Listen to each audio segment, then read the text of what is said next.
News వచ్చే ఎన్నికల్లో పోటీ చేసే అభ్యర్థులపై సీఎం జగన్ కసరత్తు కొనసాగుతోంది.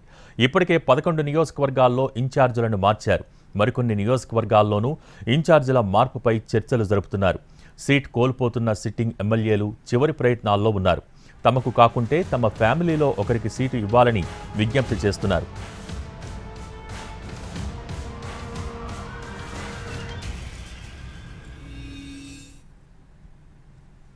అరకు ఎంపీ అభ్యర్థిగా పోలవరం ఎమ్మెల్యే బాలరాజును బరిలోకి దింపాలి అనుకుంటోంది వైసీపీ. అయితే పార్టీ ప్రతిపాదనకు అంగీకరిస్తూనే పోలవరం అసెంబ్లీ సీట్ తన భార్యకు ఇవ్వాలని పట్టుబడుతున్నారు బాలరాజు. పత్తిపాడులోనూ ఇదే సీన్ కనిపిస్తోంది. ఎమ్మెల్యే పర్వతపూర్ణ చంద్రప్రసాద్ను పక్కన పెట్టేయాలని పార్టీ నిర్ణయం తీసుకున్నట్టు సమాచారం. దీంతో తను తప్పుకోవటానికి అంగీకారం తెలుపుతూనే తన సీటును పెద్ద కూతురికి ఇవ్వాలని పట్టుబడుతున్నారట.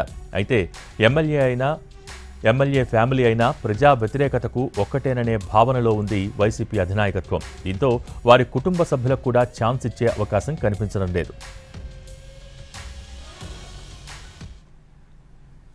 ఉభయ గోదావరి జిల్లాల విషయం తేలాక రాయలసీమపై ఫోకస్ పెట్టనుంది వైసీపీ హైకమాండ్.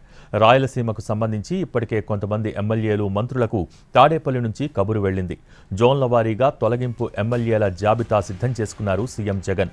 ప్రజా వ్యతిరేకత ఎక్కువగా ఉన్న ఎమ్మెల్యేలను మారిస్తేనే 175 స్థానాలలో గెలుస్తామనే అభిప్రాయంతో ఉన్నారు. పనితీరు మార్చుకోవాలని చాలాసార్లు ఎమ్మెల్యేలను హెచ్చరించారు సీఎం జగన్. కొంతమంది ఎమ్మెల్యేల పనితీరు మైనస్లలో ఉందని అలర్ట్ చేశారు. గడప గడపకు కార్యక్రమం ద్వారా ప్రజల దగ్గరకు వెళ్లి గ్రాఫ్ పెంచుకోవాలని సూచించారు.